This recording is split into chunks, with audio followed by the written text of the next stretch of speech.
بسم اللہ الرحمن الرحیم۔ میں فاطمہ زبیر سورہ یاسین کے لیکچر نمبر 6 کے ساتھ۔ اچھا، لیکچر نمبر 6 شروع کرنے سے پہلے میں ایک بہن ہے، انہوں نے سوال کیا ہے، سوال بہت اچھا ہے ان کا، میرے خیال میں اس کی وضاحت کر دوں، ہو سکتا ہے کسی اور کے ذہن میں بھی ہو۔ سوال یہ ہے کہ میں نے پچھلے لیکچر میں آپ کو بتایا تھا نا کہ انسانوں کو انسانوں سے حوصلہ چاہیے ہوتا ہے، کیونکہ اس کے لیے انبیاء کو بھی یہ چیز چاہیے تھی، اور انہوں نے اس کے لیے باقاعدہ اللہ سے دعائیں بھی مانگی تھیں، جیسے کہ موسیٰ علیہ السلام کی دعا ہے کہ اللہ میرے بھائی ہارون کو میرا معاون بنا، تو اللہ نے ان کی طرف بھی نبوت بھیج کر ان کو بھی ان کا معاون بنا دیا تاکہ ان کی بات میں اثر ہو۔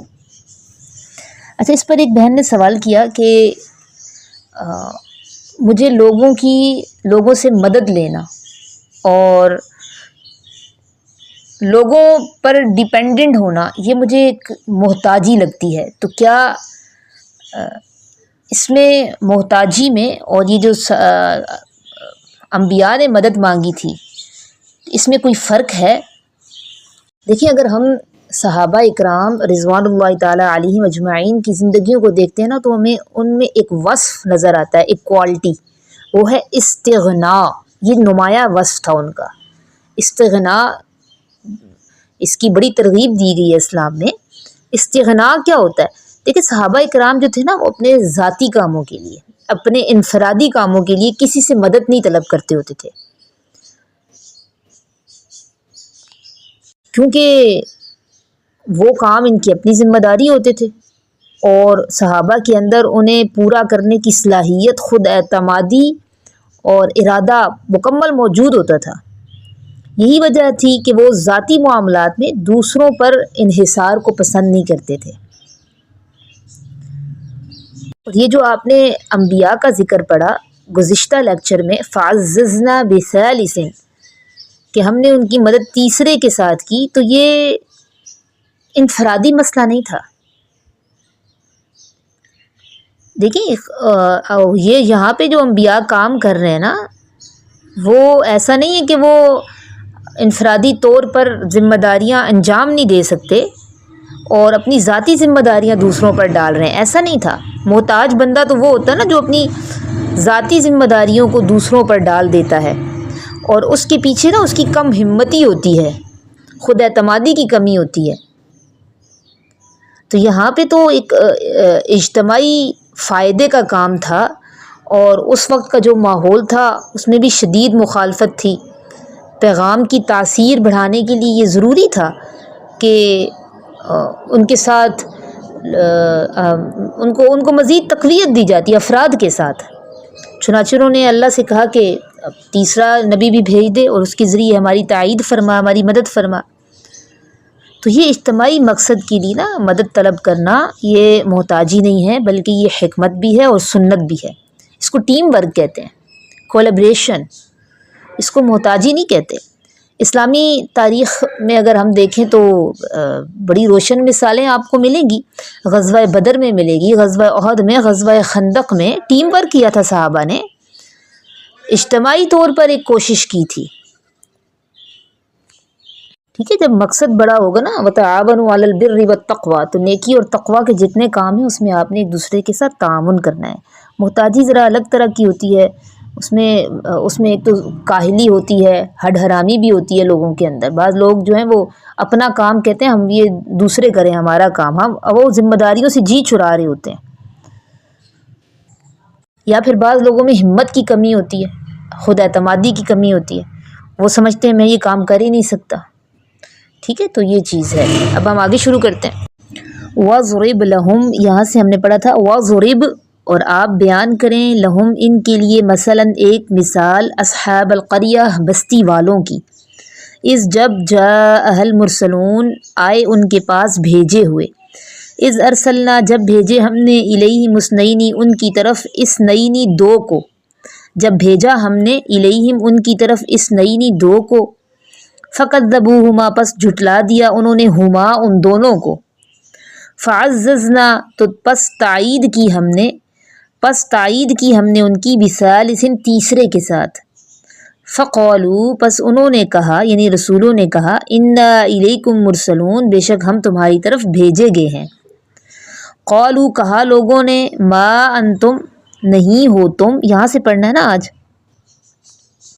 قالوا کہا لوگوں نے ما نہیں ہو انتم تم الا مگر بشر ہو آدمی ہو مثلنا ہمارے ہی جیسے، مثل کہتے ہیں جیسے مانند، مگر ہمارے ہی جیسے نہیں ہو تم مگر بشر ہو ہمارے ہی جیسے. وما اور نہیں انزلہ اتاری ہے رحمان رحمان نے، وما انزل الرحمن اور نہیں اتاری ہے رحمان نے، رحمان اللہ کا صفاتی نام ہے، من شیئن کوئی بھی چیز، ان انتم نہیں ہو تم الا مگر تکذبون جھوٹ بولتے ہو. تو نبیوں کی دعوت کے جواب میں یہ جواب دیا لوگوں نے، یہ کہا نبیوں کی دعوت کے جواب میں لوگوں نے یہ کہا نہیں ہو تم مگر ایک آدمی ہو ہمارے ہی جیسے. تو یہ جو جملہ ہے نا ایک بشر ہو ہمارے جیسے، یہاں سے پھر مفسرین نے کہا ہے کہ یہ طعنہ انبیاء کو دیا گیا ہے، ٹھیک ہے. اور اس پر پھر مفسرین نے کہا یہ مبلغین نہیں تھے بلکہ انبیاء تھے. تو یہ اس طرح ان لوگوں نے انبیاء کو جھٹلا دیا کہ ہم کیسے مان لیں، تم نبی ہو، تم رسول ہو، تم تو ہمارے جیسے بشر ہو، اور رحمان نے بھی کوئی چیز نہیں اتاری، تم جھوٹ بولتے ہو. اب اس کے جواب میں دیکھیے انبیاء نے کیا کہا. قالوا کہا انہوں نے یعنی کہا نبیوں نے، کہا انہوں نے ربنا رب ہمارا یعلم وہ جانتا ہے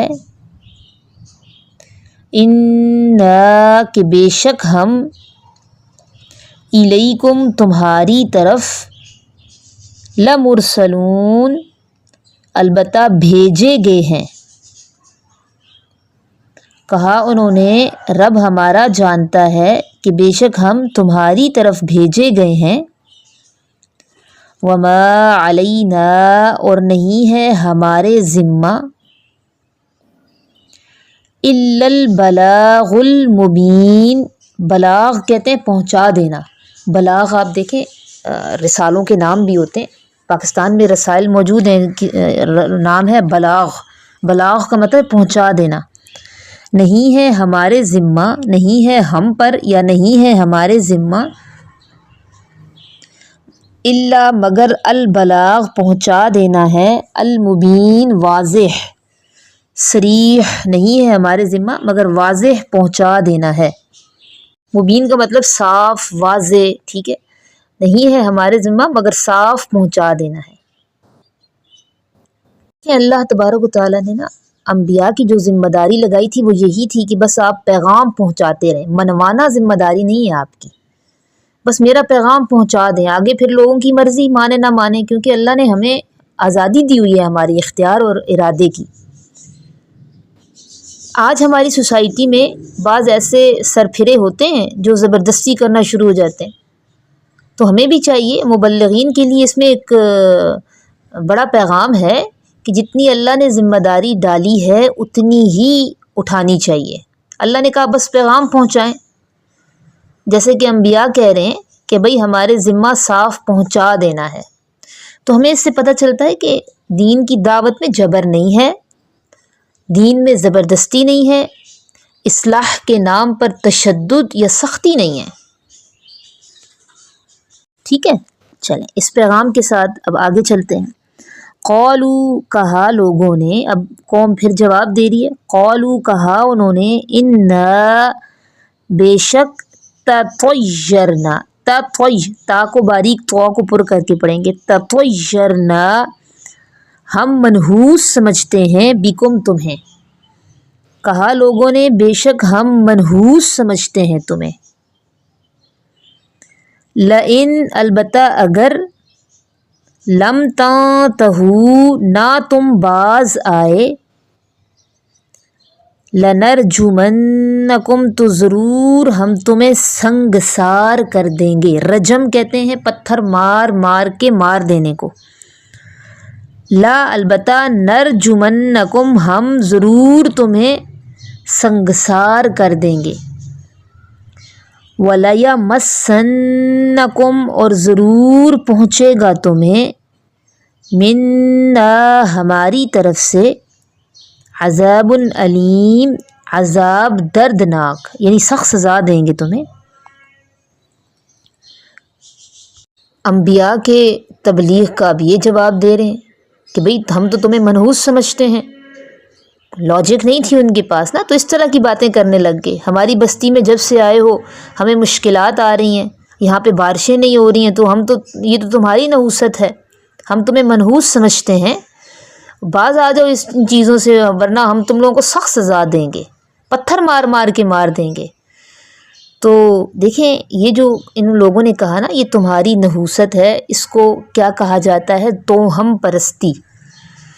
آج ہماری سوسائٹی میں بھی ہے، حالانکہ اسلام آنے کے بعد نہیں ہونی چاہیے تھی، لیکن یہ زمانہ جاہلیت کی یادگار آج بھی ہے.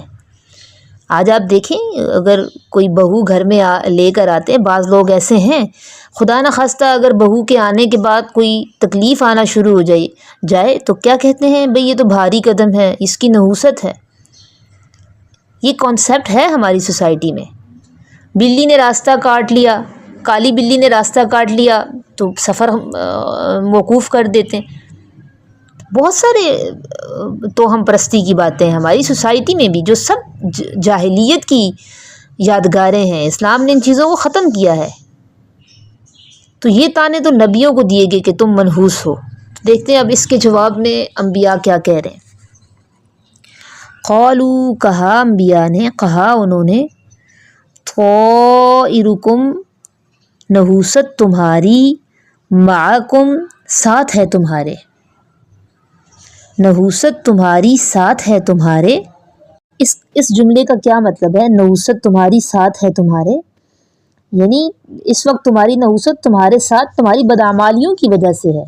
اعمال تمہارے ساتھ ہے نا، تو برے اعمال کی وجہ سے تم پر نحوست چھائی ہوئی ہے. تو نحوست کسی انسان کی ذات میں نہیں ہوتی، یہ بدعمالیوں کی وجہ سے ہوتی ہے. برے اعمال ہوتے ہیں جو انسان کو گھیر لیتے ہیں. تو اس لیے انبیاء کیا جواب دے رہے ہیں؟ بے شک نحوست تمہاری ساتھ ہے تمہارے. ان ذکرتم، کیا اگر ذکرتم، تمہیں نصیحت کی جائے گی. آگے اس کی جزا محذوف ہے، تو کیا اگر تمہیں نصیحت کی جائے گی تو اسے منحوس سمجھو گے؟ بریکٹ میں لکھ لیں، ٹھیک ہے، جزا محذوف ہے. البتہ اگر، کہا انہوں نے، ہم منحوس، تمہاری نحوست تمہارے ساتھ ہے. ان ذکرتم، کیا اگر ذکرتم، تمہیں نصیحت کی جائے گی تو تم اسے نحوست سمجھو گے. بلکہ انتم، تم، قوم، لوگ ہو، مسرفون، حد سے بڑھنے والے.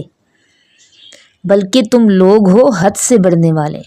یہ انبیاء کا جواب تھا کہ بھئی ہمیں تم منحوس اس لیے کہہ رہے ہو کہ تمہیں نصیحت کی بات کر رہے ہیں، تو تم لوگ تو حد سے بڑھنے والے ہو. حق کی بات سن کر، سچی باتیں سن کر بگڑ گئے ہو، نصیحت کو نحوست کہہ رہے ہو، اصلاح کرنے والوں کو دھمکیاں دے رہے ہو. تو یہ سب کیا ہے؟ یہ تمہارا اسراف اور سرکشی ہے، ٹھیک ہے. اور آج بھی جس بندے کے اندر اسراف اور سرکشی ہوتی ہے نا، وہ اسی طرح نصیحت کی باتوں کو سن کر وہ اپنی لاجک دے رہے ہوتے ہیں. یہ منحوس ہیں، نصیحت کی چیزوں کو نہیں سنتے، نصیحت کی باتوں کو نہیں سنتے، بلکہ وہ الٹا اپنے نظریات دے رہے ہوتے ہیں. تم تو منحوس لوگ ہو. ذات پہ باتیں کرنا شروع ہو جاتے ہیں، نظریات پہ بات نہیں کرتے، سچی باتوں کو سن کر بگڑ جاتے ہیں اور اصلاح کرنے والوں کو برا سمجھتے ہیں. آج بھی سرکش لوگوں کی یہی پہچان ہے. اتنا کافی ہے. اللہ تعالی ہمیں سمجھنے کی، عمل کرنے کی توفیق دے. سبحان ربک رب العزت عما یصفون وسلام علی المرسلین والحمد للہ رب العالمین. ربنا تقبل منا انک انت السمیع العلیم.